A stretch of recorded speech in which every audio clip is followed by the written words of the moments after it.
Hello and welcome again.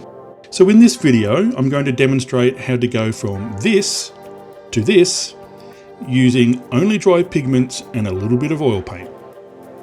So here's what we're going to need. Dry pigment mixers, a fixer, in this case Tamiya X20A, an eyedropper to apply the fixer, a brush to apply the pigments, and an airbrush for, well, that's a surprise. Like many scale modelers and creators, over the years I've modified or adapted to techniques that have emerged that offer improvements over what I've already been using. And in recent years I've moved further away from the reliance on enamel-based products. This has been for several reasons, but crucial to me is the ability to gain more control over the outcomes that I produce. A key factor in weathering of armoured fighting vehicles, or any vehicle in that manner, is deciding how weathered they're going to appear. Are they going to be dusty, muddy, clean, or anywhere in between? Then how extreme am I going to apply those to make the finish that I'm after? To be able to have all of those options, I've always decided that I needed a system that caters to every possibility, and Pigments offer just such a system. So how is that so, you might ask me? Well, many of the enamel-based weathering products are in liquid form or are pastes, which for all intents and purposes is pretty much the same when it comes to weathering the lower half of a vehicle. The problem with that is that they always remain a single colour shade. Even if you combine them, they still produce a single colour. Dry pigments, on the other hand, allow me to custom mix them, so I can have anything from a subtle tonal mix to a massive contrast difference. And we can mix them, layer them, combine them with oil or even enamels if I choose to, and as creators we have absolute control in that process.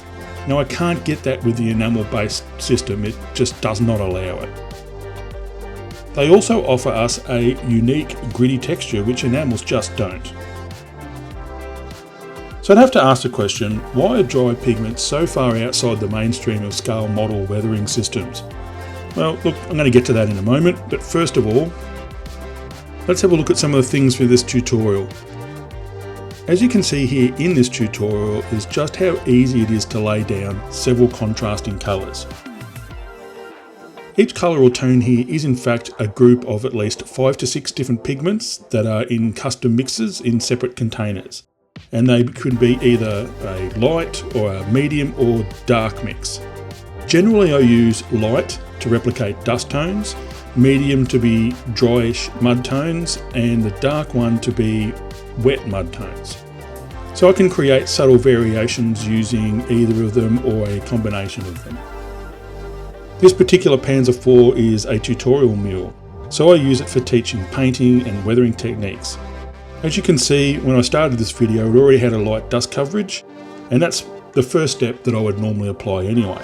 So we'll just rock on from what I've done previously in another tutorial.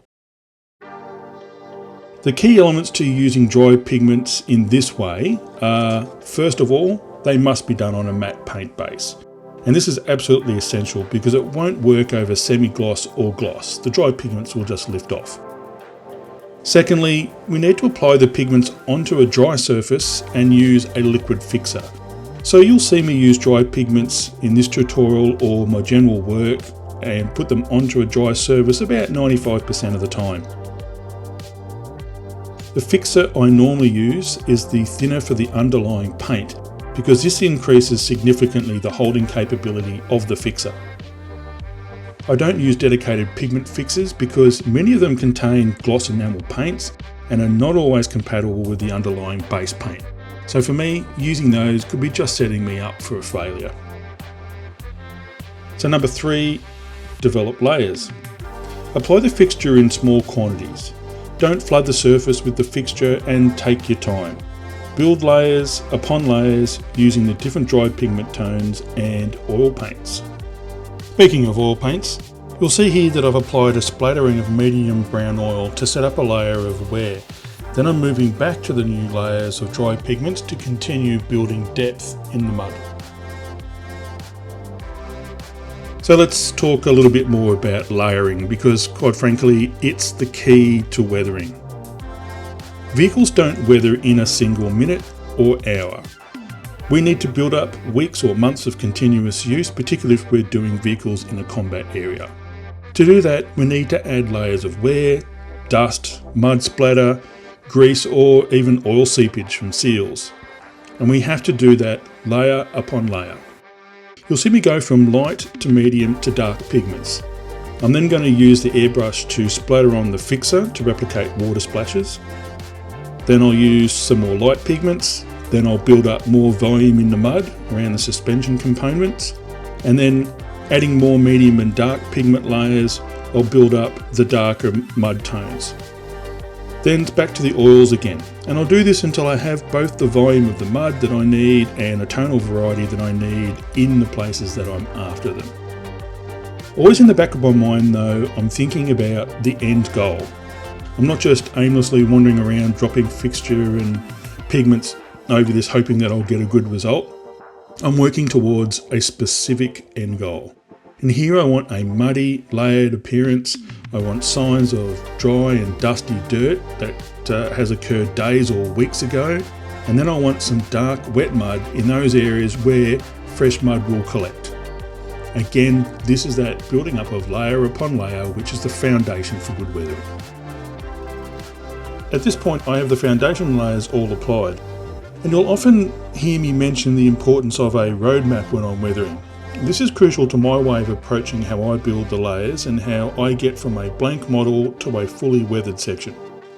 You can see here I've been progressively adding mud volume around the suspension bogies in the areas at the rear of the side plate and around the final drives. These are the obvious areas where mud accumulates on a vehicle, so therefore I need to add darker tones here in order to simulate fresh mud building up. As I dry off this layer, it's clearly evident how the different colours in the dried pigment mixtures are producing these three distinct types of dirt. So light for dust, medium tones for drier mud, and the dark mix for fresh, dark wet mud. Now I move to building some additional volume around the lower suspension. Then I'll add some splashes of dark mud using oil paints and the stippling method. I mentioned earlier that I still find it surprising that this method of weathering isn't considered mainstream at this point. It's a powerful method of getting superior dust and mud application. It can be combined with other products, so at the heart of the weathering process we have control of the end result. On top of that, the tremendous variation in colour tones that this will achieve draws your attention, and it'll draw the attention of any viewer who comes and looks at this particular model when it's finished. The gritty mud result perfectly replicates how soil and mud sticks to a vehicle. And I believe this is an easy to follow, simple, yet powerful system, which is why I changed away from using purely enamel products.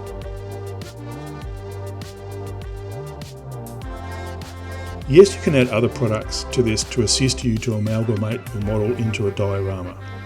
Things such as static grass or similar grass products would all work here, because a fixer and the pigments will certainly hold them in place.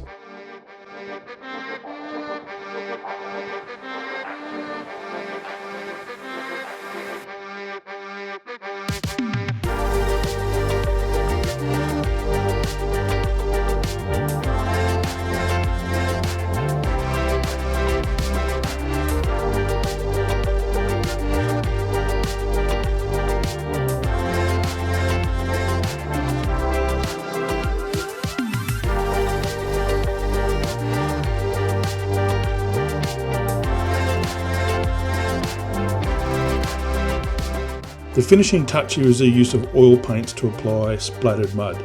This elevates the result from simply good to outstanding.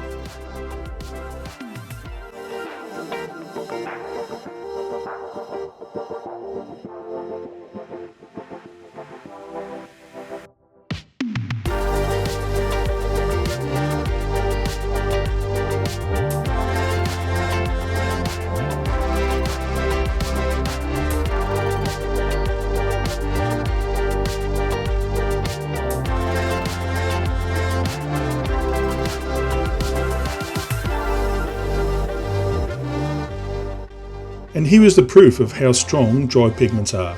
The detail here really is amazing, and it's not just because I've done it, it's got nothing to do with it, it's the products themselves and the system that you develop. The depth of layering, strong dark wet tones, the subtle dirty sections, and the standout wet muddy patches show a vehicle that clearly has seen a lot of action. This could be further enhanced with grease stains in appropriate areas on the wheel hubs or the final drives, for example. You really have the power of choice here, which is why I like this system so much. This week I launched my Patreon page where members can expect tutorials, almost daily posts from my workbench, merch, giveaways, of course my undivided and complete attention, and if you'd like to join our scale modelling conversations, you can DM me for personal scale modelling advice as well. For the King's birthday weekend in early June this year, I'll be travelling to Melbourne for the Australian Model Expo. Hopefully, some of my subscribers will join me and we can catch up for a fantastic weekend of all things scale modelling and maybe a quick social catch up. If you're not already listening to Scale Model podcasts, and God, it must be criminal if you're not, why aren't you? Then consider On the Bench podcast, the original podcast gangsters, and Plastic Posse podcast, who have just launched their online magazine for their patrons. Both are outstanding entertainment. Finally, thanks for joining me once again. Please consider subscribing to the channel, and if you liked the video, hit the thumbs up so others know to come by and watch it as well. I'll be back again next week with the first video in a new build series, something unique and Australian this time.